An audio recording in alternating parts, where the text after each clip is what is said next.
Hi, and welcome to Big Questions, for a dialogue on science and God. Our dialogue partners today are Professor Питър Аткинс, who is Professor of Chemistry at Oxford University and the author of 65 books, including 8 best-selling chemistry textbooks, which he also illustrates himself. Professor Atkins is a prominent atheist, and it's a pleasure to have you today. It's a pleasure to be here. Thank you.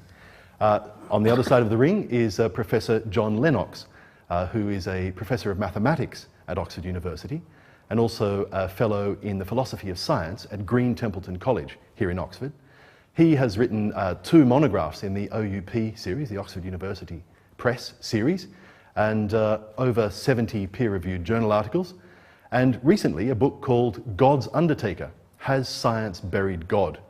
His answer is no, because he's a prominent Christian. And Professor Ленъкс, great to have you as well. Thank you very much. My name is Grenville Kent.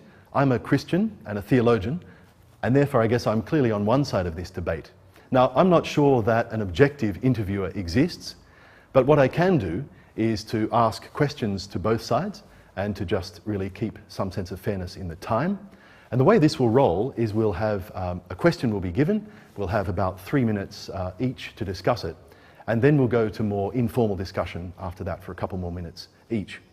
And there's one thing we're doing differently, and that is we're not putting any cuts in this program. We're shooting it live, as it were, on one camera. Now, the style of that may be not quite what you're used to, but you'll see the camera moving between the speakers.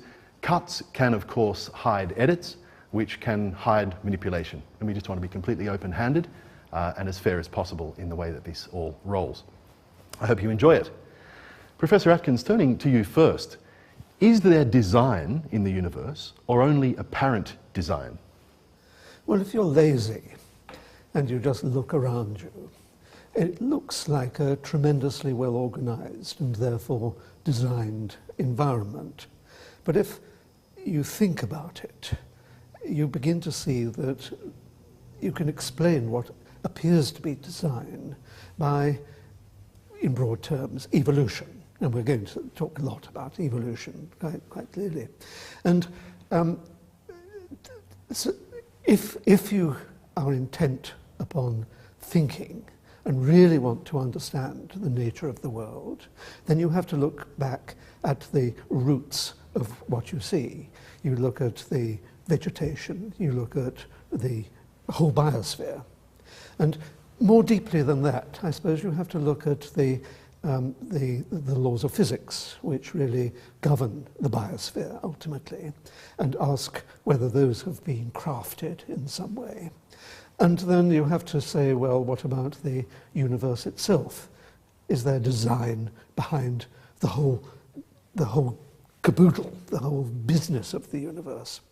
And as science progresses, it strips away the illusion of design and shows that everything I've mentioned, the biosphere, the laws of physics, and this is a speculation, we'll come back to the role of speculation later, the universe itself, none of it needs a designer to account for what we observe. It's only laziness that results in belief in design. Okay, thank you very much. Turning to you, Professor Ленъкс, how would you answer that question? Design or apparent design?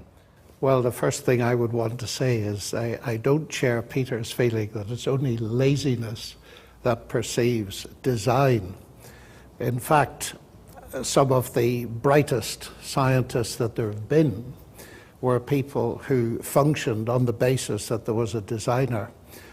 I do think that there is a designer, and I think science is part of the evidence for the existence of the designer. Indeed, as we look back at the history of science, and I've been enormously enjoying Peter's book, Galileo's Finger.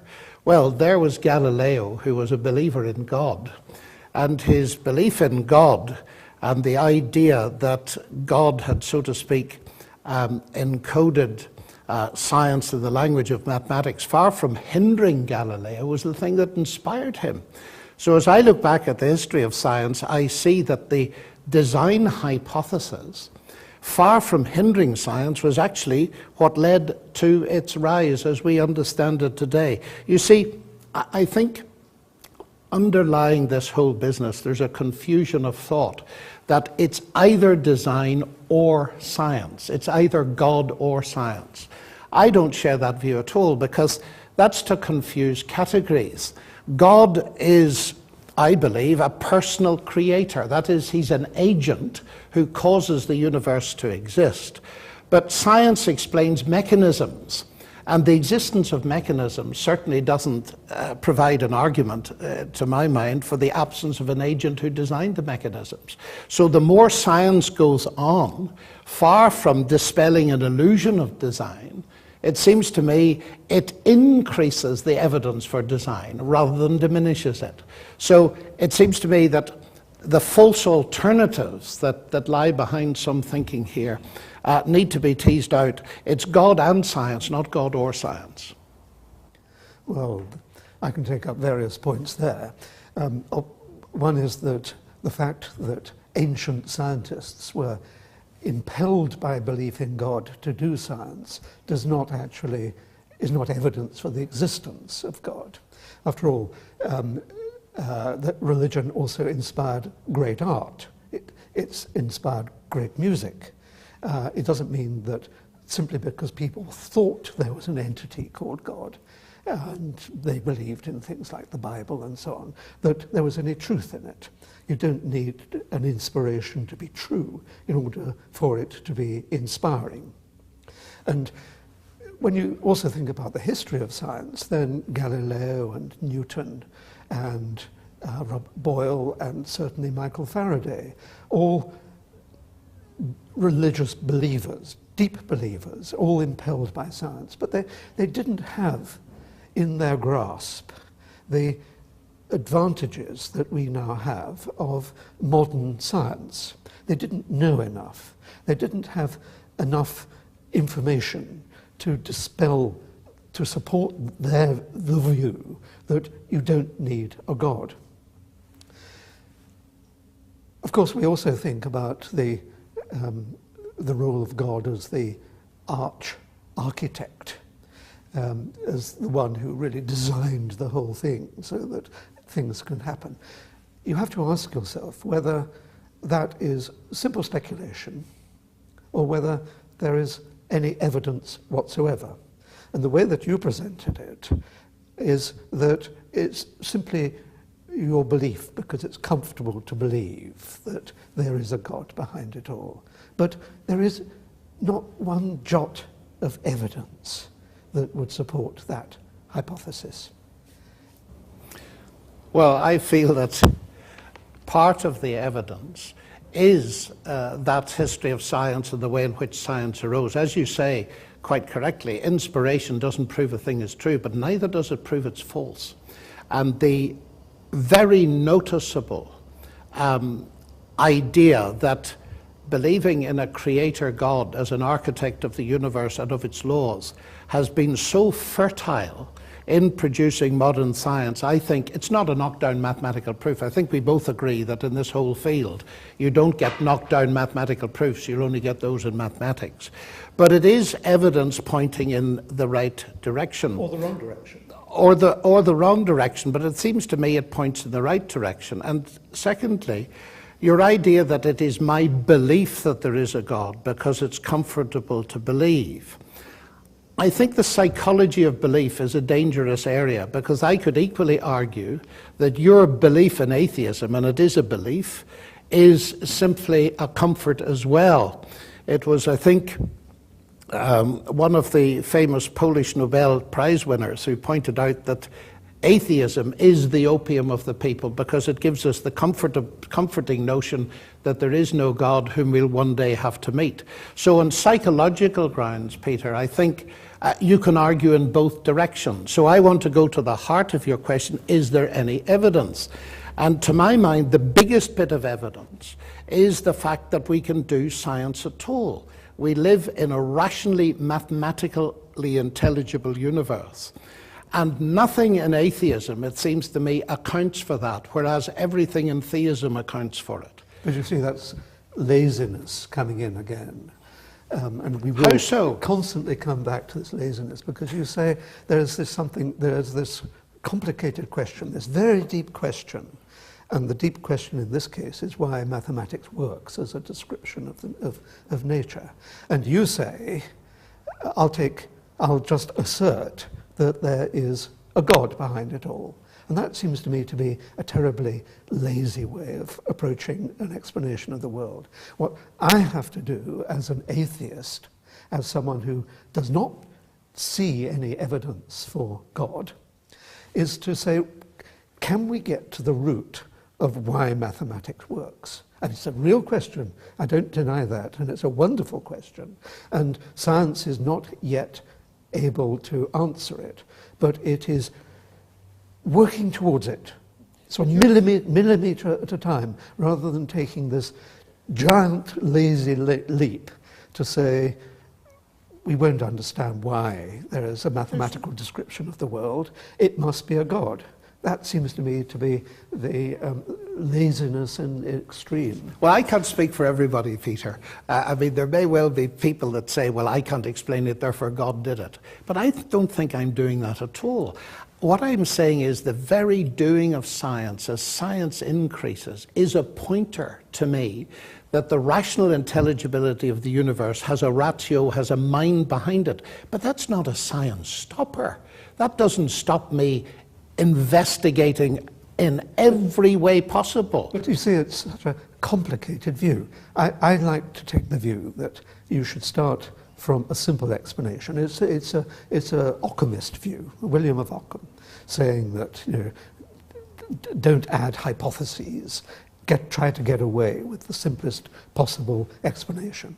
So I, as a scientist, I, as an atheist, say, I want to see whether a minimal assumption of maximum simplicity can be deployed to account for everything that can be known and is known. And I will add to that bony skeleton of a hypothesis flesh, only if flesh is shown to be needed. And I think God counts as flesh.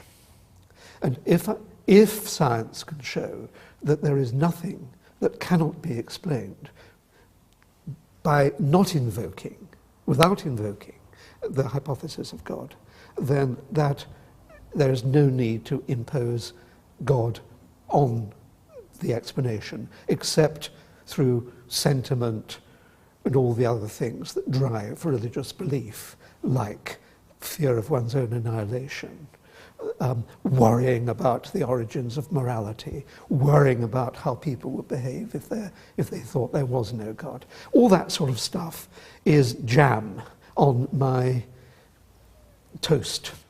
We'll come to the jam later, and it's a very interesting comment. Can we get down to a specific, perhaps, piece of toast? I read you from Antony Flou's book. There is a no crossed out a God, and he talks about in 2004 speaking in New York, and actually as a famous atheist turning around and saying, well, actually I've now changed my opinion. They asked him, does recent work on the origin of life point to the activity of a creative intelligence? And he says, yes, I now think it does. It is a major change, almost entirely because of the DNA investigations. What I think the DNA material has done is that it has shown, by the almost unbelievable complexity of the arrangements which are needed to produce life, that intelligence must have been involved in getting these extraordinarily diverse elements to work together. It's the enormous complexity of the number of elements and the enormous subtlety of the ways they work together. The meeting of these two parts at the right time by chance is simply minute. And so he founds his belief in God, although to my knowledge he hasn't yet said which kind or who, on that belief. Is that a rational basis for belief? Well, he's a philosopher, and philosophers don't really understand the nature of the world. I mean, scientists understand the nature of the world.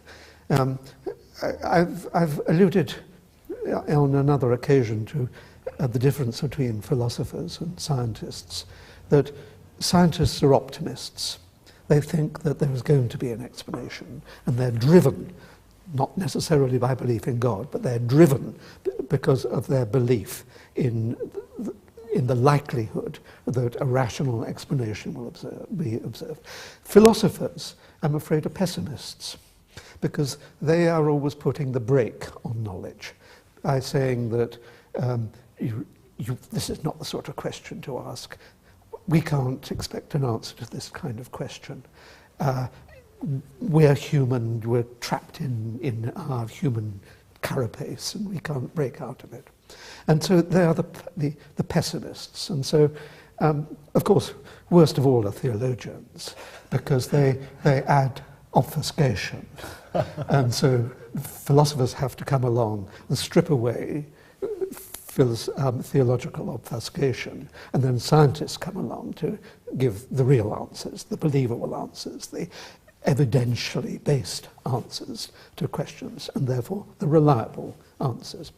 Now, Flu's remark there shows a total lack of understanding of the power of evolution and its mechanism, which is largely natural selection.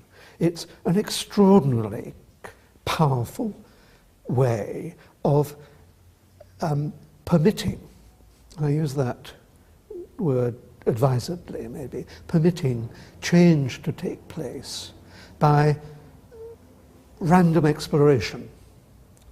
Some of those random explorations end up in the organism's death, because we call them disease.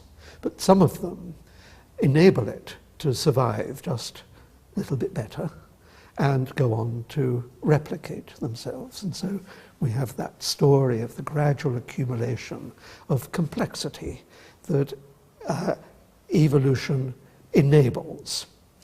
And even though DNA is the most complex molecule that we know, there's no reason to suppose that it cannot have been developed by simple chemical processes, amplified and welded into the environment and propagated by evolution and natural selection. So complexity, even awesome complexity, can arise by chance, by seeming chance. And the root of evolution is chance, but a happy accident sometimes leads to greater survivability and greater reducibility. And so complexity gradually grows. There is nothing mysterious about DNA, and to assert that an intelligence must have lain behind it is simply the musings of a senile philosopher or the meanderings of a lazy mind, I'm afraid. Okay, thank you.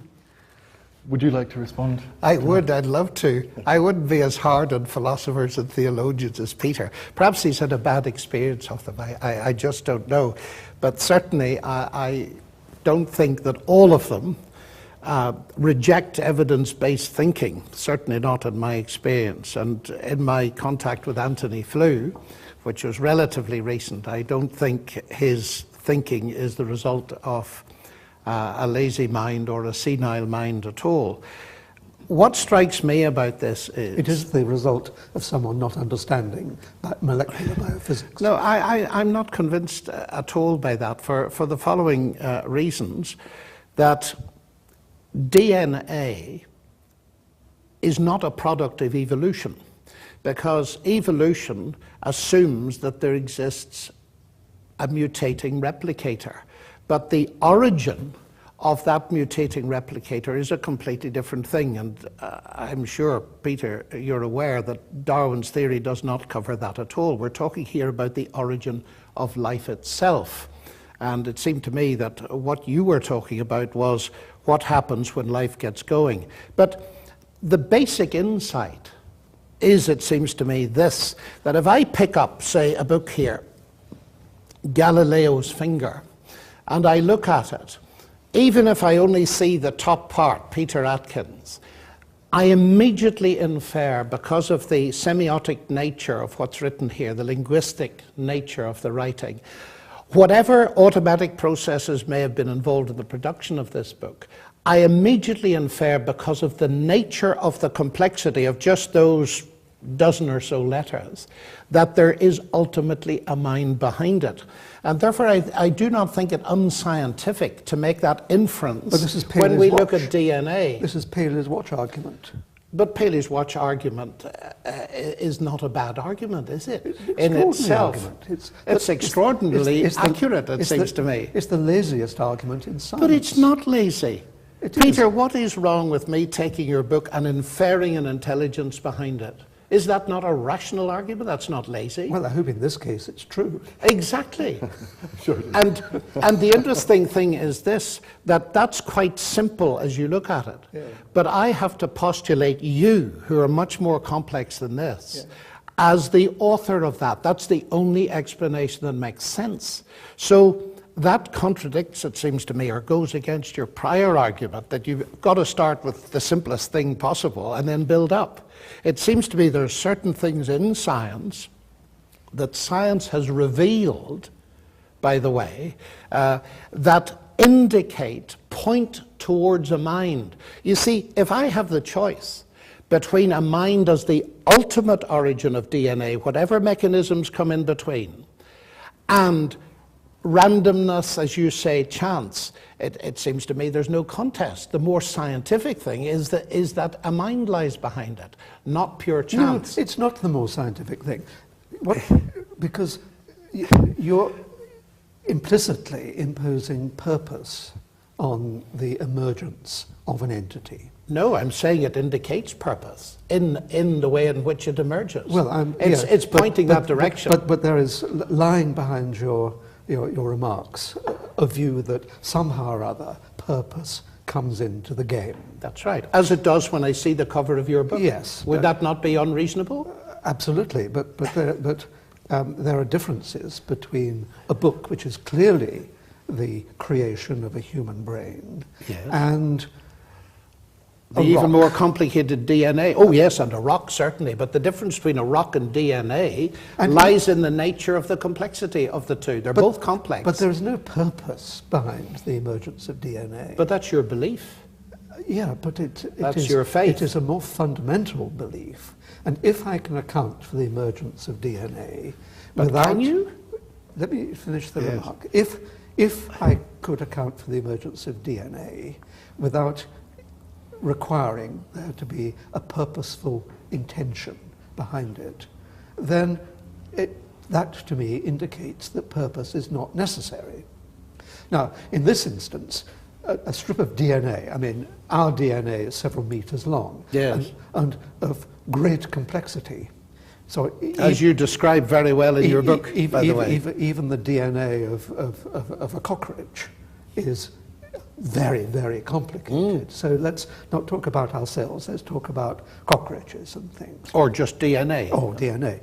I'm not asserting, and no one ever asserts, except the creationists who really don't understand it any more than someone like Antony Flew understands it.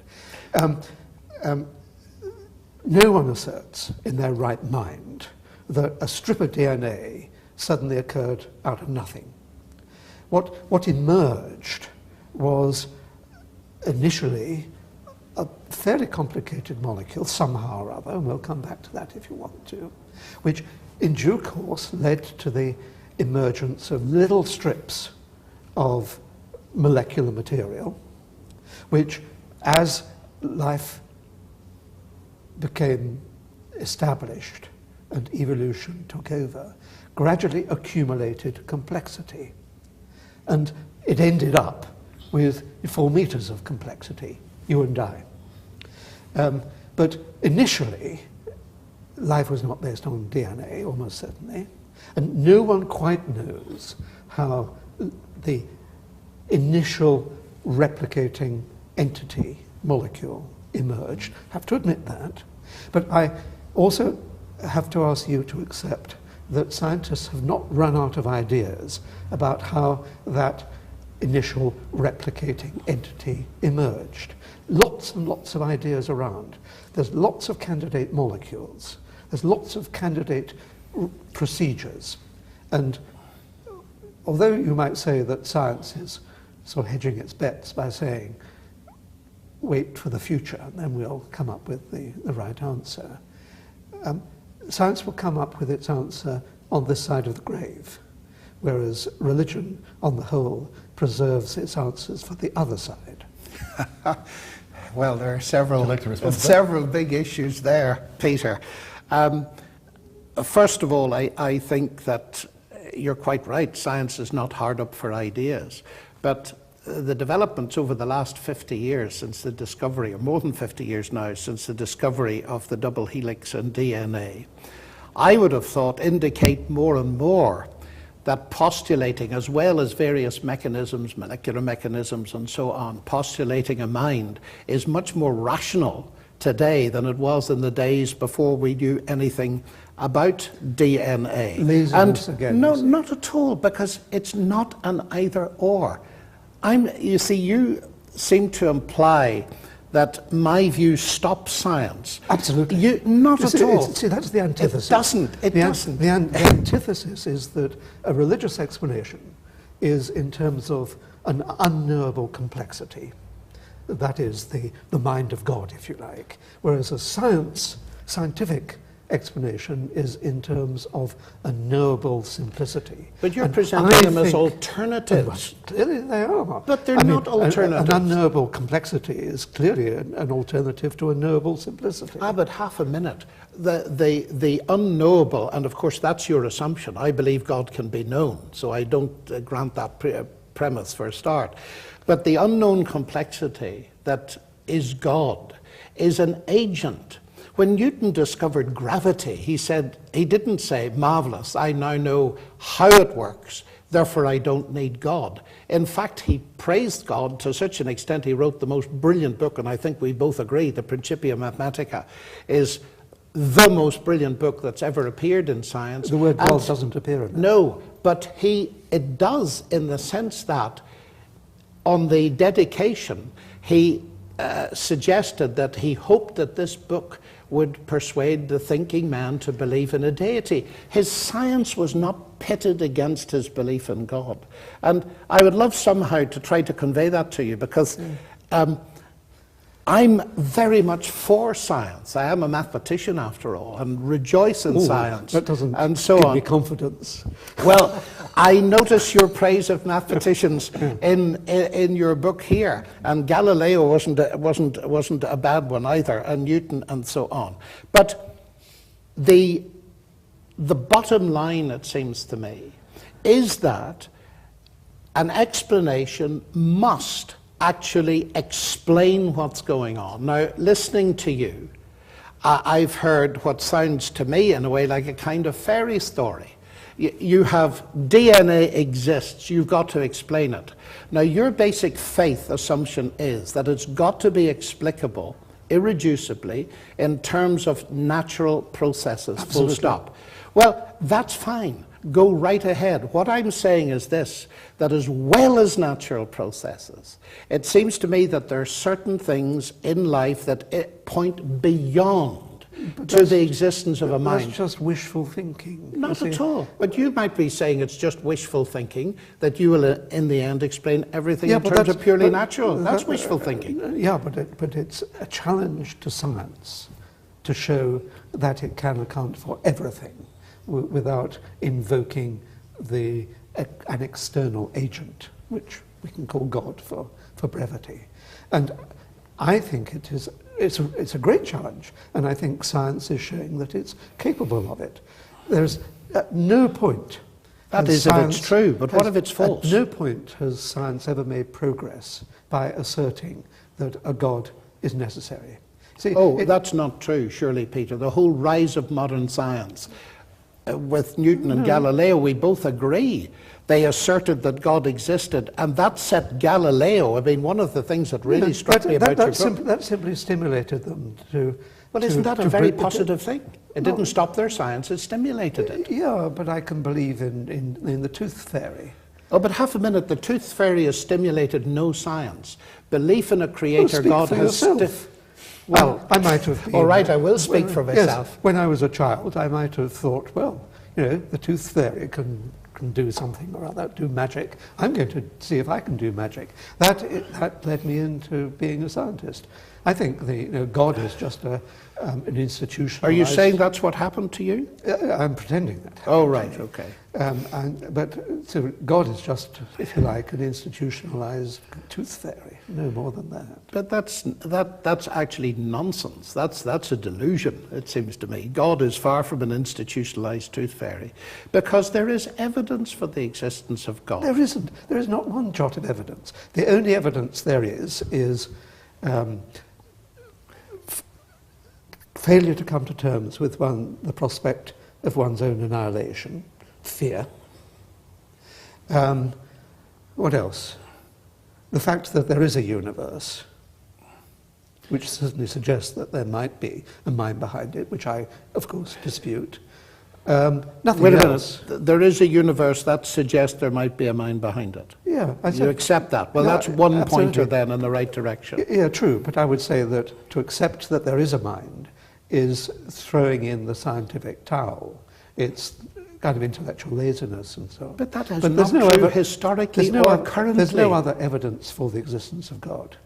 But how do you explain, for example, the existence, leaving out present company, of people who've won the Nobel Prize and believe in God? I find that extraordinary. I think you've touched on probably the second mystery of the universe. The first mystery is where it all came from, yeah. And the second is why, seemingly intelligent, well-informed scientists can still believe in the nonsense that theology and belief in God they would represent. claim, as I would claim in my much lower level... See, they're incomplete scientists. No, they're not incomplete scientists. I get the impression from reading what you write that you think science can solve every problem, that it's limitless. Absolutely. So you do think that? Well, I think that's simply false. Science doesn't deal with morality. Yes, it does. Of course science deals with morality. It doesn't deal with it in the sense it gives it a justifiable origin. Yes, it does. I'd love to pick up those questions in a moment. Okay, right. This is thoroughly enjoying watching the tennis here. Yeah. And we might leave the tooth fairy to the dentist and look at DNA. Reading from this excellent book, Galileo's Finger, a DNA molecule is a store of information, essentially a message, handed down through the generations. That message contains all the information needed to construct and sustain the organism it inhabits. The obvious questions are what that information is, how it is encoded, and how it is interpreted. When you say information, I'd be interested in a clarification there. I'm not trying to twist that word. If I heard it in the sense of Francis Collins, he would say that information is the language of God. It's information just as written text is information. Is that the way you intended that to be understood? Well, all of us are structures. All of us are structures built to a plan. And I will use that word advisedly. And well, it's encouraging so far. With some caution. And so there must be a way in which the plan can be carried from generation to generation and implemented. And really, we organisms are entities that can interpret the plan that is handed on from generation to generation with modification in DNA. Of course there's information, because otherwise we would just be a kind of a bowl of soup on the ground. We're structured. And so we have to have rules for the organization of proteins. Proteins must know how to build themselves. They must know how to go about their business. And I say no in a kind of anthropomorphic sense. And so structures need to emerge from, if you like, the food that we ingest. So the food that we ingest simply has to be dismantled and then reconstructed so that the organism can thrive and then, in due course, in many cases, go on to reproduce. So information is really structural information. The question that my follow-up question to that, and let me give you 3 minutes to have a clear go at that, is: does information require intelligence, or can it arise by other means? Well, there's a suppose there was only vegetation on Earth, no animals, no brains, in other words, and no overt intelligence. And I'm using intelligence now in the sense of things with brains. I'm not using intelligence in the sense of a cosmic intelligence behind it all. So just simple, straightforward intelligence. So if the world was inhabited only by corn, then it would still be information, enabling the corn to have emerged from the seed and to undergo modification and reproduce to give different sorts of corn. So there's information everywhere. So you don't need intelligence to identify it. Well, you need, I suppose, intelligence to identify it. It can exist without intelligence. It can exist without having been caused by intelligence? Well, if we just stick to this world of vegetation, this brainless world of vegetation, then there is no intelligence embedded in that. But that's begging the question as to whether the whole thing was caused by intelligence. But I did say I was using intelligence in two different forms. And so if we trace back that cornfield to the original replicating molecule, whatever that was, there was no intelligence of this, let's call it secondary kind, the kind that we possess, along the whole of that evolutionary story. So, but there was information at every stage, and information was being modified and interpreted at every stage. So, in terms of intelligence type 2, that certainly is not necessary. Then, of course, we have to consider intelligence type 1, cosmic intelligence, designer intelligence, some kind of Gucci Armani intelligence behind it all. Why should there be? I know that John will be saying, of course, the fact that we are ourselves intelligent probably stems from the ultimate cosmic intelligence type 1. But there's no evidence for that. It's only speculation. And speculation without evidence seems to me to be empty. So, intelligence type 1, not one iota of evidence for it. Even the fact that we're here, even the fact that we're pretty good mathematicians, even the fact that the universe is comprehensible, all these are very deep and interesting questions. None of these requires there to be intelligence behind it all. All of it could have emerged by accident of birth. Thank you. Okay. Professor Lenъкс, let me give you the same question. Does the existence of information in the natural world imply or necessitate a mind behind it? Oh, I think it does, and I certainly don't think it could emerge by accident of birth. I think if one wants to believe that, one can, but one is going way beyond science, and I don't think there's a shred of evidence for that either. The world of corn, if we have a world of corn, there is the DNA that encodes this information. And one of the things I find very fascinating is that information itself is not material. It's a very abstract concept, and I'm almost amused that we've lived now to the stage where one of the fundamental concepts that is used not only in biological science is an immaterial concept. And irrationality, in my book, doesn't give rise to rationality. The burden of proof is on those who claim that it does. The evidence of the existence of DNA, of the human mind, of the ability to do mathematics, the latter goes way beyond anything evolution can account for. The notion that abstract pure mathematics invented centuries ago can now be found to relate to the universe is something that is not required for reproductive success or anything that evolution shows. So I really feel that the shred of evidence quote that Peter likes to use, the shoe's on the other foot. There isn't a shred of evidence that you can account ultimately. And I use the word ultimately advisedly because, of course, there are all kinds of mechanisms involved and we can tease them out. That's the fascination of science.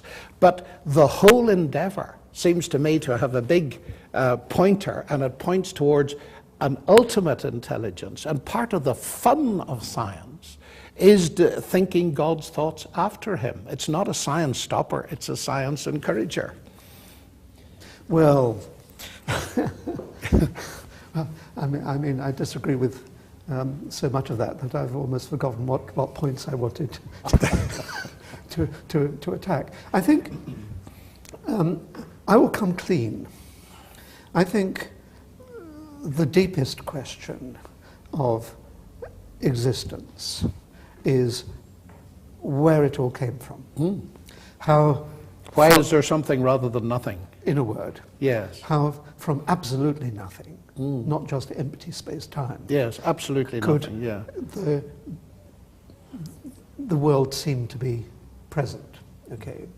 And I'm also interested in the thought, which you've also touched on, that the incredibility of the fact that mathematics seems to be the language of discourse for discussing the world and for pushing theorems forward and coordinating ideas and so on.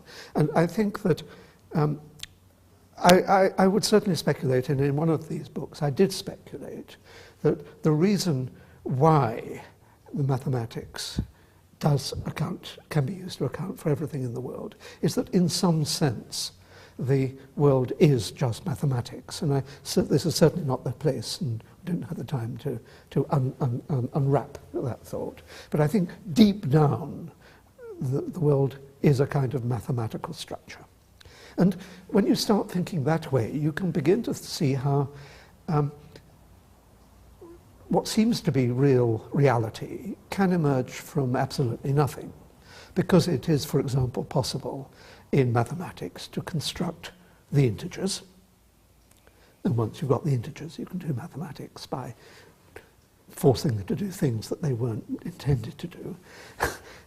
Once you've got the integers, you can create the integers from the null set, from absolutely nothing.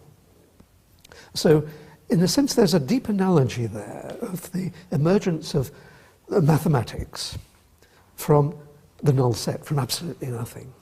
Just as we are troubled by the question of the real world emerging from the void.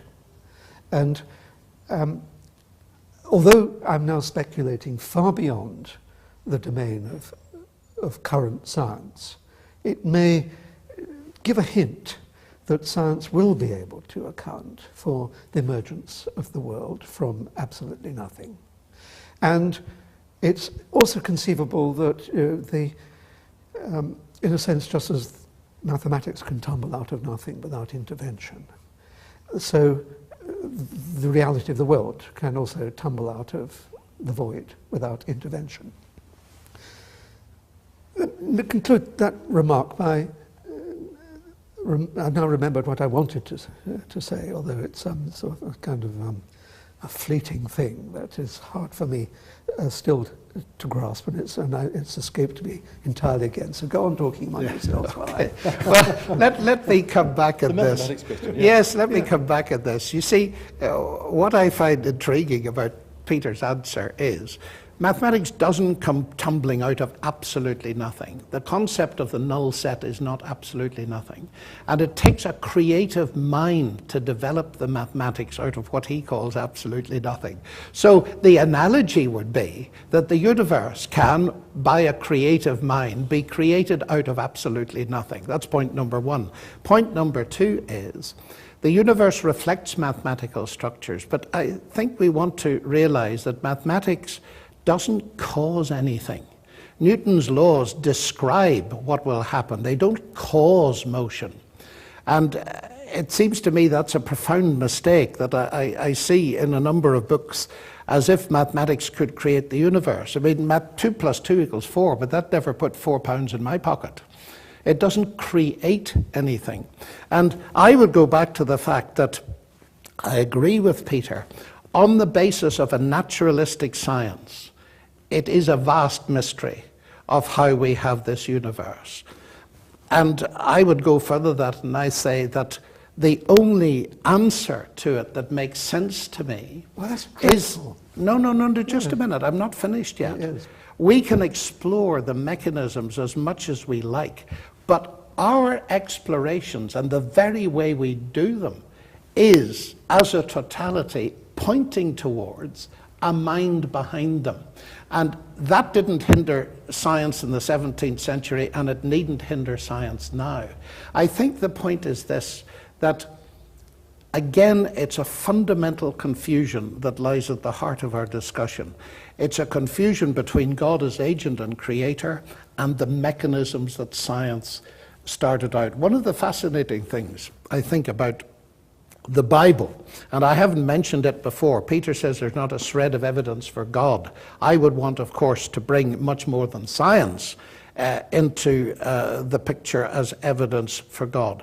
But the Bible actually encourages science. According to the story in Genesis, taxonomy, giving names to things, was encouraged by God, and all science is involved in giving names to things. And I think to see believing in God the Creator as antipathetic to science, that is just false. It's a category mistake. You see, I think it's... I wish I could reverse history. I wish, and this is really getting down to the point, that if we have to struggle with the fact that science follows religious explanation. Science emerged from the chrysalis that we call religion. And so we're having to fight all these ingrained attitudes, this, for a word, this lazy approach to understanding. Had it been the other way around, had science become established before religion had started to emerge in the mind of men, then theologians would have to come along trying to convince us that we needed a God. And I think that would be an awful uphill struggle. I think that had we got in first, rather than have to try to displace a primitive form of understanding, which is, we all have to accept is represented by belief in God. Had science got in first, we wouldn't have to try to displace this ingrained attitude to explanation. But Peter, we can reverse history. We're sophisticated. I mean, we might sound arrogant, but we're not arrogant. What we really are is deeply humble, because we realize that working collectively together without kowtowing to the authority of people who claim to have special powers, the ear, the eye, the mouth of God. Humanity, working collectively together, can burrow into the fabric of the cosmos and understand it, and come to an understanding of why it works the way it works, and in due course, why it is there in the first place, rather, how it came to be there in the first place. I think humanity should be deeply proud that it has worked through the primitive stage of understanding, which is absolutely essential for the intellectual advance of humanity. They had to go through the demons phase, they had to go through the angels phase, but having emerged from it by showing the power of collective thought, building bridgeheads on firm foundation, relying upon objective evidence rather than just subjective hallucination. Mankind is getting to understand everything about its environment. And I think that's wonderful. But Peter, we can't reverse history, as you say, but we can reverse it on the personal level. There's a book sitting right there called The Language of God by Francis Collins. He started off in atheism. His slate was written on by atheism to start with. And he came to the conclusion, as people like C.S. Lewis did, and Alistair McGrath, who was here, did, and many other people did, that the evidence for God is so strong that they abandoned their atheism. And I have seen this happen in colleagues and friends of mine. So I just think your argument doesn't hold water. The issue for all of us is what is true. Yeah, but in their cases it's early stage senility, I think. But it's very easy to write it off like that. If I just said that was the same of atheism, you want a comfort. Not, I mean, no, but what comfort does atheism give you? It gives you the comfort that you'll never have to meet God. I'll ask you about that in a second. I really want to go there in depth. That's a great question. And Professor Atkins, I will never forget reading, in the 80s when I was a theological student actually, this book, The Creation, which you've kindly just autographed for me. A great deal of the, page 1, this is an English piece of writing, I tell you. A great deal of the universe does not need any explanation. Elephants, for instance. Once molecules have learnt to compete and to create other molecules in their own image, elephants and things resembling elephants will in due course be found roaming through the countryside. Can I ask you, and I've wanted to for a long time, is that a little bit like saying once the letters of the alphabet have appeared and learned to compete and create words and lines and sentences and rhymes, Shakespeare plays will in due course be found on the bookshelf? No, not at all, because putting letters together, as we heard earlier, requires an intelligence. Letters don't compete against each other.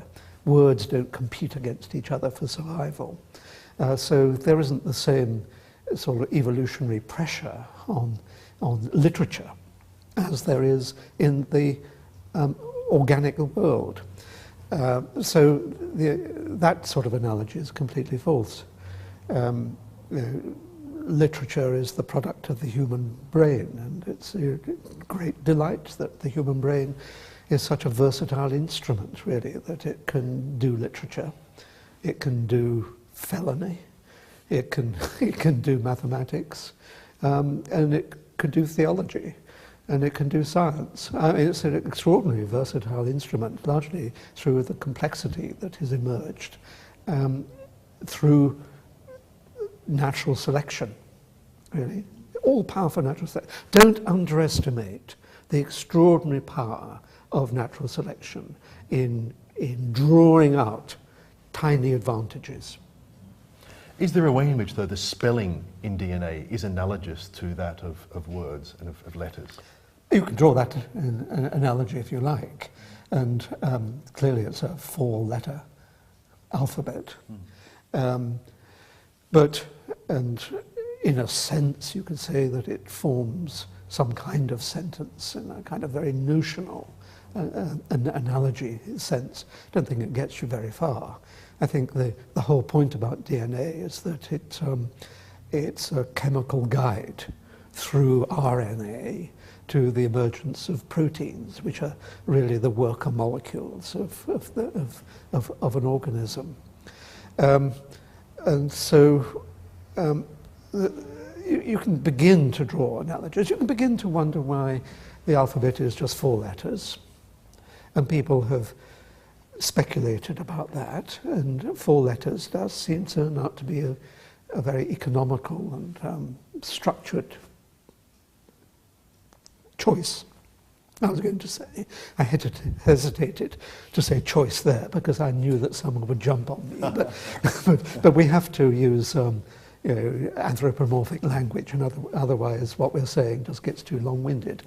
And so nature stumbled on the efficacy of a 4-letter code, and that's what we're stuck with. That's a wonderful belief, isn't it? But it is a belief. Yeah, nature stumbled on it. It's a primitive belief, you see. No, but I accept that my ideas are primitive, and I'm proud that they're primitive. If you want to lard them, if you want to sort of put more egg into the custard. But to say nature stumbled on it is just to say I have no explanation of it. No. When nature stumbles on something, it means that at an atomic level, an atom moved by chance. But then, because that movement of an atom led to a particular slightly different protein, maybe, and a slightly different organism, with an organism with greater powers of survival and reproducibility to pass on its advantages. That's what I mean by stumbles on. But there is no teleological sense of being guided towards a particular... But that's a fantastic assumption you make. You have no actual evidence for this. I'm simple-minded. But you've no evidence for it. I accept that I'm simple-minded. I accept that I... Well, that's a double-barreled statement. I want simple explanations. Yeah, but there may not be an ultimately simple explanation. If I find that every explanation that is, in my view, simple, that is, by definition, I suppose, not involving external intervention, I think that's what we mean by simple, that depends just upon the workings out, casually, of the laws of nature, then... Wherever they came from. Wherever they came from, and I can talk about that too if you want me to. Good one. Got that question. Yeah. I think that satisfies me. I don't need suddenly a magician to appear, pull back the curtain and say, it was I, after all. But it's very interesting, the bit that you read out earlier from the book Creation, it's marvellous English, and I have taken my hat off to Peter as a writer, but it sounds to me like fiction. Or fantasy, because what is being done... It's allegory. Yeah, well, it's attributing creative powers to matter, and there's no evidence that they have these powers to organize themselves into language-like structures. You simply believe that, but as a scientist, I would want to see where is the evidence that you can get rationality out of irrationality. You've presented none so far. Well, look around. You've simply said... But the fact that life exists doesn't mean that your explanation of it is correct. I haven't heard an explanation of it. I've heard simply stories that various atoms bump around and so on, but we've never seen that happen to produce life. Oh, sorry, are we now talking about the emergence? We're talking... Are we talking about the emergence of life? Yes, or are we talking about the propagation of life? Oh, the emergence of life. Okay, so it's quite clear that evolution does many things in the variation. You're happy that the evolution of life will occur at an unguided level. Natural selection, originally molecular evolution? No, I'm not happy about it at all, because I see no evidence for it. But you're claiming that your approach is scientific, but you just said... But I want to distinguish and clarify our thinking for a moment.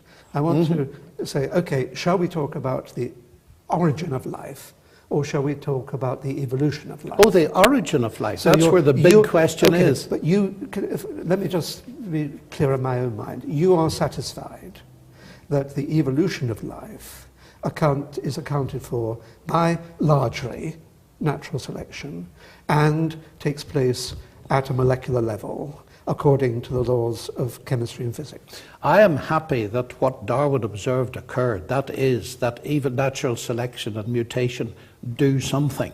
And we can leave it at that for the purpose of the argument. I'm not convinced that it can do everything, but it does something. That's clear. It accounts for variation. The issue is at stake in our discussion is existence. That's what we should be talking about, because that's what your book was talking about. Well, it's talked about both things, and I think it's very important to be clear about what we're talking about. I know this is largely a theological discussion, in which case we don't need to be clear about what we're talking about. Oh, yes, we do. But since we actually want it to be That's very unfair to say that. Some of the greatest minds in history have been theological minds. Wasted, I'm afraid. St. Augustine... Fantastic mind, totally wasted. I think where science would be now if he'd spent his time... But if there is a God, Peter, his mind has not been wasted. The shoe's on the other foot. So the thing that concerns me is the truth of the matter. The wings on the other shoulder, I think. The wings on the other shoulder, if you like to put it that way. But what I'm interested in is truth. Aren't we all? Well, I'm glad to hear it, Yeah. that we believe in the concept of truth, and we could even ask where that comes from, out of irrationality. And in order to identify truth, one needs to be clear about the nature of the question that one is asking. Mm-hmm. And so what I wanted to do is to clarify the point that we are turning away from the process of evolution, which of course is driven by the laws of chemistry and physics, ultimately, and is, if you like... Is driven by them or is satisfied by them? Is drawn along by the ability to survive, that is natural selection. But at a molecular level is totally unconscious. So let's put that on one side, because I think we're sort of agreed on that, even though you would say that an architect needed to build DNA. I think that's nonsense, but we'll agree to it. It's not nonsense, Peter. It's not nonsense. It makes perfect sense. No, I said I think it's nonsense, so you can't I deny think, that. well... So let's now turn to the other question that I think you wanted to talk about, on which I am on much slimier, slippery grounds. That I will accept, that of the origin of life. Mm. That is how inanimate matter, in some sense, gave rise to matter that in due course evolved into us, and whatever we're going to go to. Now, that's a really interesting question. It's not a very deep question. I think you have to distinguish deep from interesting questions. And deep questions are about where the universe came from, the nature of morality and so on. Interesting questions are much more numerous than that, and they include how can a simple series of chemical reactions taking place in an unguided way result in a molecule capable of its own replication? Absolutely. That's what we're looking for. Absolutely. And the answer to that will come from the current laws of... We already know from chemistry and physics that ordinary, simple, stupid little molecules can organize themselves into rather complex structures without intervention. Yeah, but not language-like structures.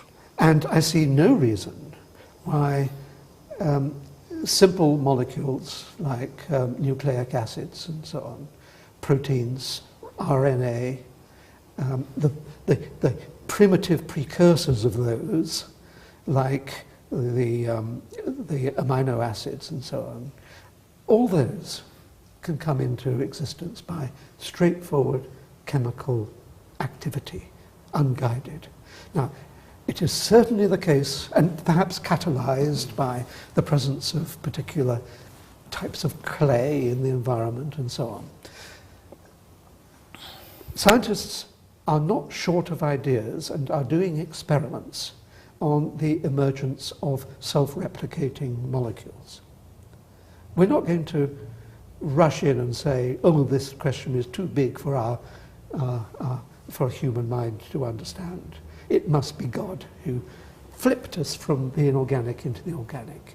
Scientists will say, let's do a whole series of experiments. Let's really see, replicating the environment that existed all those billions of years ago, to see whether under those circumstances, without intelligent intervention, self-replicating molecules can emerge. And if they can, then we get elements.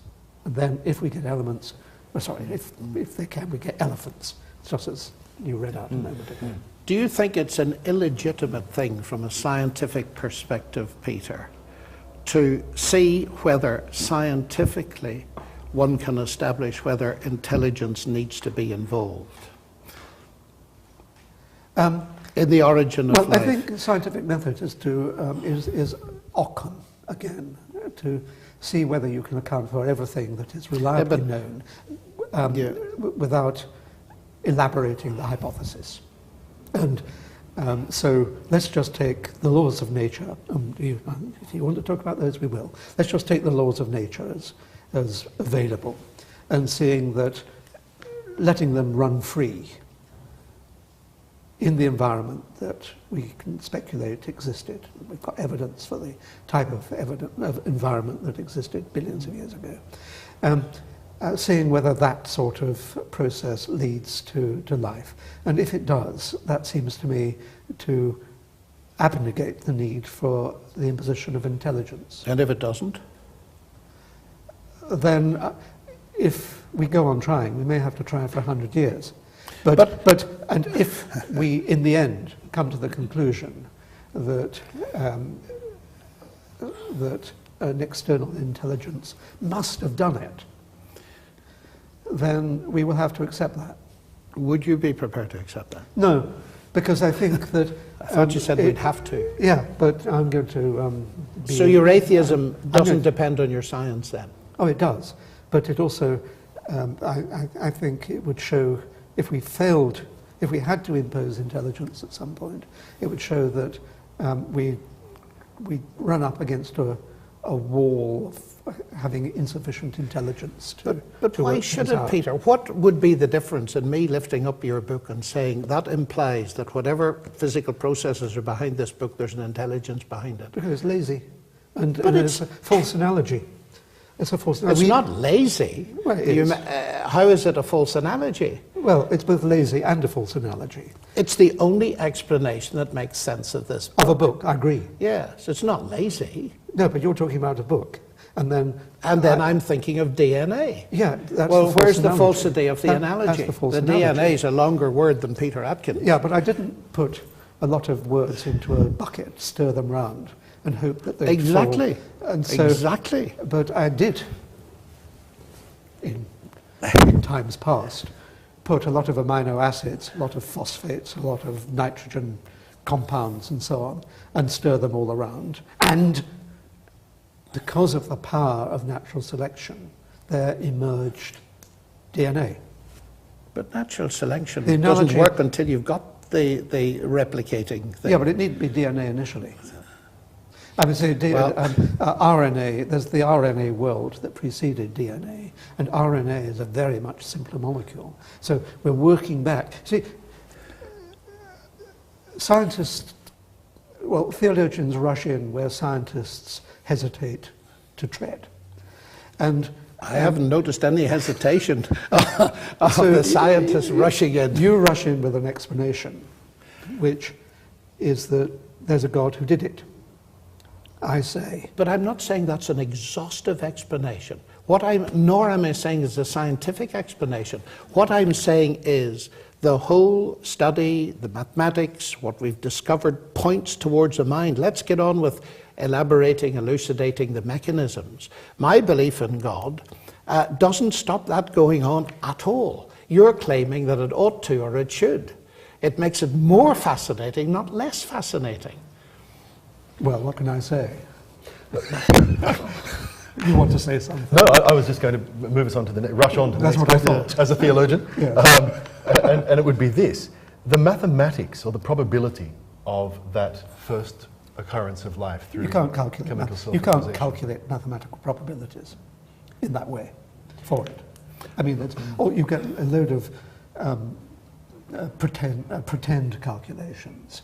You know, storms in a junkyard giving rise to a 747. All total nonsense, absolute nonsense. Why so? Well, because life didn't begin. You don't build a 747 by going to a scrapyard and building it. A 747 has emerged by a lot of design, building on what people have learned. That is, structures that have survived and so on. So it's a conscious design process, building from primitive aircraft back in the 1900s to the highly complex ones that we all travel in today. There, of course, there's conscious design. And we have to accept that there is conscious design in the universe, and most of that conscious design is due to the activity of human brains. But original chemical reactions going on 3 or 4 billion years ago on this planet, and perhaps even earlier on other planets, were not designed. They were chemical reactions that stumbled into structures that were valuable precursors for molecules that were sufficiently complex to be able to replicate themselves. Would you like to speak to the maths of that, the probability of that? Probabilities, I agree with Peter to a certain extent. They are, well, I don't think that's true. One of the interesting things, probabilities are dangerous actually. But it interests me that people like Richard Dawkins and so on at least take probability seriously enough to say that life cannot have evolved simply by chance. And they will argue that natural selection increases probability and so on. It's a law-like thing. That by sheer chance things don't happen. The other thing that I would say is people talk on the side of the probability of God, and Dawkins has a chapter in this, how improbable God is. I think that's very much beside the point. I am a very improbable person. If you try to calculate the a priori probability of Peter Atkins or myself existing, it's very small. But the point is we're actual. And so I feel that the real question to ask is not how probable is God, but is there evidence that God is actual? Now, Peter says there is design in the universe. It's mostly due to the human mind. That, to my mind, is a very interesting thing. He expects me to believe that nature stumbling through all these processes for a relatively limited time of 4 billion years or so on How many Earth, generations? Yes. And counting generations. Has stumbled on the very thing that does the designing, you see. And I find that simply a fantastic belief. But I can see that if you're a materialist in your philosophy, you have to believe that. I don't have to believe it because I think materialism is false. And I think the very fact that we can do science is evidence that it's false. One of the very interesting things I read recently was, I think it was a book by John Gray, who's no sympathy with Christianity that I can see.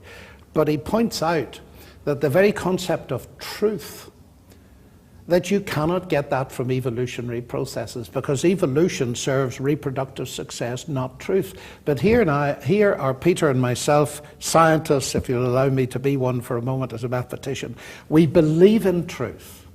Now it seems to me that is something that goes way beyond what the kind of description we're getting from Peter can deliver. Let's go to another question. Thank you both for the vigorous treatment of that one. 4 laws that drive the universe might be an obvious place to kick off a discussion, and perhaps we'll ask you first, Professor Atkins. Do laws necessitate a lawmaker? No. Laws are our summary of experience. So usually, most reliably, in the laboratory, but not necessarily. So laws are just summaries of experience, and they emerge not because they are God-given, whatever that means, but because they are our observations of how an entity, be it an electron, be it a giraffe, finds a way of behaving. And it's slightly obscure remark, I think, but the best laws, I think, are laws that we can express mathematically. And I think there are some wonderful mathematically expressed laws, like Newton's laws of gravitation and so on, Einstein's general theory of gravitation, general theory of relativity. But they are symbolic ways, those mathematically formulated laws are symbolic ways of summarizing observation. And so, if you like, an electron behaves. Well, let me give a more precise example of that, which comes to mind. You know, a simple law of nature might be that light travels in straight lines. Or more generally, light travels in the path that takes the least time between the point of departure and the point of arrival. Now that's a sort of a law of nature. Now, did God give that law to tell light that it should always travel in the path that gives the least time? Or did man give it? Or did light itself arrive at that law? And I think it's the last. And you can see why, because as soon as the first question you ask is, why does light know that this path is going to be take the least time? It starts out on the journey, realizes it's made a mistake, comes back, chooses another path, and so on. And you can see that light might make an awful lot of mistakes before it decided on which was the path of least time. But as soon as you say, well, light is a wave motion, it's an electromagnetic wave passing through space, the wave goes up and down. You can imagine that a light wave taking one particular path between A and B, and it will have neighbours and other neighbours. And if you look at the mathematics of it, or just think about the physics of it, then all the light that travels in a curved path ends up sometimes with the peaks, sometimes with the troughs, and they all cancel out. Whereas light that travels in a straight line has neighbours doing the same thing, but it turns out that all the peaks are almost in step, or all the troughs are almost in step for all the neighbours. So in other words, light doesn't travel in straight lines, it travels everywhere, but it annihilates itself if it travels by curved paths. And the only paths that survive are those that have neighbours that don't annihilate, which are straight line ones. And so man comes along and says, aha, light travels in straight lines. Light knows to itself that it doesn't. It goes everywhere without its... You can see how lawlessness, complete absence of control, just light going everywhere, leads to our perception of a law. I think that's very interesting. So laws emerge out of chaos on their own. And of course, if you want to go on and say, well, God made it go up and down as a wave, then that's up to you. But you can see how the nature of the entity actually can underlie the formulation of the physical law. Fascinating, thank you. Professor Ленъкс, did you have a response on that? Well, I would first of all want to say that when you ask the question, do laws need a lawgiver? I would agree with Peter, there are different kinds of laws. The prior question that needs to be answered is the one that we both agree is a big question, is why is there something rather than nothing?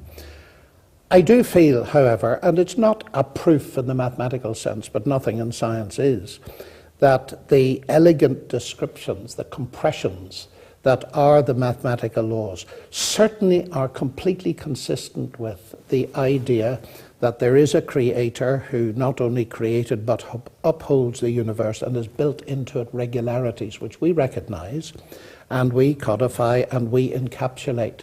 Now, some of those entities that we describe as laws may well arise, as Peter points out in connection with light, from the nature of the entities that God is ultimately responsible for.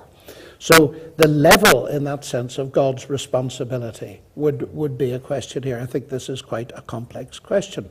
But the underlying notion for me is that the very fact that we can describe it in terms of laws, symbolic laws, abstract laws, which are, after all, in that sense, immaterial, is another pointer in the direction that there is a mind behind it. It certainly is not a pointer in the direction of atheism. Pure wishful thinking, absolute wishful thinking. It's the paradigm wishful thinking argument that you say, yes, we accept the whole of science, but I don't think there must be a God anyway. But no, it's not at all. It's the other way round entirely. But perhaps what the discussion is pointing up is this. When you earlier on, Peter, said there isn't a shred of evidence for God, I made the point, but we haven't taken it up at all, that science is not the only evidence I would want to bring into play for the existence of God. There's also history. There are specifically the claims of Christ and what he said and what he did and how he lived, his resurrection in particular, and daily experience of the reality of God. I would want to put that all into the pool of our thinking and not merely rest on science. It depends what you mean by science, of course. By science, I mean exploring the world. Oh, well, if you simply mean then science can cover everything. Well, yeah, no, I was going to finish the sentence. Exploring the world using publicly accessible information, sometimes under controlled conditions, but generating a network, a reticulation of concepts, if you like, that don't, even though they might flow from different rivers, mutually enhance where they mingle. So you'd include history under that, for instance? I would include history insofar as history, anything, I would include anything reliable, including history. I would even include the Bible. Because certainly the Bible exists. Exactly. But I wouldn't believe much in it. And I would certainly try to bring, and I certainly don't believe in the resurrection, which you don't believe in. I think that's baloney, obviously baloney. It's not obviously baloney. I think it's obviously baloney. Well, so much of early Christianity is obvious baloney. But why is it obvious baloney? Oh, come on. There was no evidence for it. But there is evidence for it. There's no reliable evidence for it. It's interesting, again, one of the books that sits there, Francis Collins discusses precisely why he comes to believe in the historicity of the resurrection of Jesus Christ. If Jesus didn't rise from the dead, we've got to explain the meteoric rise of the Christian church. We've got to explain the empty tomb. Well, the empty tomb can be explained in so many different ways. They simply forgot which place they put the body, things like that. I mean, there's also... But those explanations have all been entered into by very sceptical people. Yeah. And what is very interesting, that some of the most sceptical have ended up believing in the resurrection because of their study. To say it's baloney, Peter, is a bit extreme. If there is a God who created the universe, and he's interested... Oh, I agree. I mean, if there is a God, then anything goes. Anything? Anything, absolutely anything. If I were God and I was omnipotent, I'd certainly have fun. Well, perhaps one of the fun things God did was to create the universe that you're delighted in exploring. I can accept that if there is a God, then anything can happen at all. And it's such a loose concept that, that is why I feel that science is not enough. If there is a God, then it wouldn't be surprising if he revealed himself. Just a moment. Let me finish this time. The biblical claim, and the reason I'm a Christian, is because I see evidence that God has revealed himself, particularly in Jesus Christ, in history. And secondly, that God can be experienced. And as I look, and I don't want to be by hallucinations and things like that? Not by hallucinations. That's a theory that won't wash at all. You say 500 people saw him at once. 500 people don't have hallucinations. Oh, yes, they do. And it's called mass hysteria. But wait a minute. The psychologists point out in connection with those documents that people never see in hallucinations things that they're not expecting to see. No one expected Jesus to rise from the dead because no one believed in it. Quite right, too. They were sensible in those days. Gentlemen, I'd love to continue. But they came to believe in it because of the evidence that was presented to. No, they came to believe in it because of the politics of Judea at the time. But half a minute, I didn't come to believe in it because of the politics of Judea. No, you came to Judea. believe in it because you were born in Ireland. Well, that's a very interesting thing.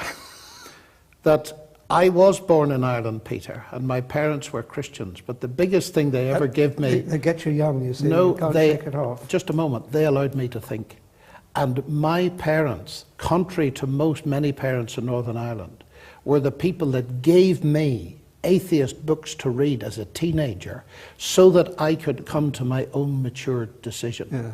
And one of the things that I found was that their Christianity was intellectually liberating beyond belief, because it allowed me to think. So when I left home and went to Cambridge, instead of saying forget the whole thing, it was opening up the doors. But precisely because of the point you make, somebody in my first week at Cambridge said to me, "Do you believe in God?" And then he said, "Oh, sorry, John, I forgot you're Irish. They all believe in God and fight about it." That was a decisive point in my intellectual journey. In Cambridge, I decided on that day that what I'd like to do is get to know someone who doesn't believe in God, who's never been to church, whose parents don't believe in it. And I've been doing that ever since, comparing the two worldviews. So I would want to say, yes, absolutely. I had a very positive experience of Christianity in Northern Ireland, which was very unusual, I discovered subsequently. My parents were Christian but not sectarian. They allowed me to think, but nothing in my investigation subsequently, and I've tried very hard indeed to read everything I can get my hands on by people like yourself, and what that has done is to confirm my faith that Christianity and science are not in contradiction at all, but they confirm each other very powerfully. To wrap this up, and we're out of time well before you're out of ideas or I'm out of questions, can we come to the very personal question? And can I ask you both, what is the emotional payoff? What is the emotional attraction of your position? As you experience life as an atheist, as a Christian, what's the reward in a sense? The sheer joy of seeing how the glorious, wonderful complexity of the world can emerge from an underlying extraordinary simplicity. Can I ask you a few more specifics related to that? I mean, make that more complex as well. Yes, Occam might not like it. The one question is, I mean, atheism is often portrayed as a gloomy, hopeless kind of thing. And I know many atheists argue against that. No concept of life after death. Do some of those things worry you, or is there a liberation in no accountability to a judge, no sense of being controlled by the... Well, let's put it this way, I'd love to be wrong. I'd love when I die to wake up, or whatever one does in a kind of spiritual sense, to find that I was wrong all along, and that I've got a whole eternity of being sensate, as it were, or whatever the afterlife consists of. I don't think anyone is quite sure about that. So, in a sense, I'd like to be wrong. But in an intellectual sense, I know I'm not wrong. I know that there is no afterlife, no evidence for it, one jot of evidence for it. And I find it really rewarding to know that the human mind can unravel the mysteries of nature and unravel them in a shareable way, so that with people with ears to hear can share in the delights of discovery that we, the scientist, have made. I mean, science, the scientific method is just a straightforward, simple method. I mean, it should have been discovered thousands of years ago. But all it consists of doing is seeking reliable evidence, talking to other people, comparing notes, and building upon secure foundations, and, in the modern idiom, expressing it mathematically, insofar as things can be expressed mathematically, because that sort of gives you, mathematics gives you extraordinary power to squeeze out implications from hypotheses. That gives me joy. And I certainly, the other sort of joy you get is the realization that this is one's only life. And although I would not try to convert a recently bereaved widow in Bangladesh, that there was no God, because I would think that it's just simple humanity to let her go on hoping that there is a better life to come. for a school child in our westernized countries, if Australia is the West, then it would be, I think it's a sense of liberation for them to realize that the hocus pocus of religion is false and that they can get deeper joy, more meaningful life from the truth that the scientific method reveals. Thank you kindly. Professor Ленъкс, what's the payoff for you in your belief? Well, I would share Peter's joy at science unravelling the mysteries of nature, certainly, and the mathematics. To my mind, that joy is increased by the fact that it is, so to speak, thinking God's thoughts after him. So I see that as part and parcel of one thing. But the second thing is, I think life is much bigger than science. And that's why I'm sad at the way in which atheism compresses life into a one-dimensional world when there's a vastly greater world outside it. Because God is real and alive, I believe that the evidence shows that Jesus Christ is the Son of God, and certainly the resurrection as a central fact of history for me is something that has played an extremely important role, because I believe there is strong historical evidence for it, otherwise I wouldn't be a Christian for a moment. But secondly, it not only gives hope that this world is not all that there is, but secondly, it gives validity to a lot of other things. For example, we all have a moral conscience. We haven't even discussed morality.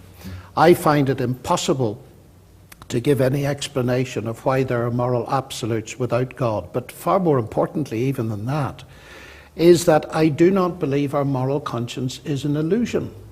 Now, if death is the end, then it is the fact that the vast majority of human beings in the world will never see justice. They don't get it in this life, and there's no afterlife in which to get it. But I believe that one of the evidences for God is not only the rational intelligibility of the universe, but its moral intelligibility. And therefore, We've just had a cut due to technical issues, but at least we've told you about it. And we're going to wrap up now with a 3-minute summary from each presenter. And the question is, we'll start, Professor Atkins, with yourself. What's the emotional payoff or the reward of your position, of your belief? Joy. The realization that the human brain, working in collaboration and developing ways of understanding nature, can truly understand nature. And I think that gives me great joy to realize that in this world where we're surrounded by glorious, wonderful, fantastic complexity, that it all springs from an underlying extreme simplicity. And it's the ability of science, that is, people working together in a scientific mode, to be able to trace this complexity back to the acorn from which it springs. And in some cases, even be able to do the opposite journey from the acorn to the forest of complexity. That's fantastic. I also think that it points to the fact that, that as there is no afterlife, that's one of the worst delusions propagated by theologians. As there is no afterlife, then it means that one should really grasp the day, grasp the fact that this is one's only single opportunity to enjoy living. And for people to throw away that opportunity that is given by life is deeply sad. I wouldn't try to dispel the hope of a newly bereaved widow in Bangladesh, because I think that would be cruel. But a young child being brought up in the West should have his or her eyes opened to the truth about the nature of the world. Okay. Have you ever wished you were wrong? Is there an attraction in the other? I'd love to be wrong. in a certain level. Intellectually, I don't want to be wrong, because that would I'd look rather silly. But emotionally, it'd be great to be wrong and to wake up in one's coffin, or whatever, however one gets out of it, after one's died, and discover that one's been embraced by the Lord God, and that one now has an eternity of bliss to go to enjoy, although there is certain confusion about what the nature of that bliss will be. And to realize that I will be conscious for eternity, looking at the weak meddlings, perhaps, of humans left still to trace out their scientific lives. Yeah, I'd really like to be wrong, but it gives me great satisfaction to know that I'm very unlikely to be wrong. Thank you. Thank you. Professor Ленъкс, what's the payoff? Well, I would use the same word as Peter, joy.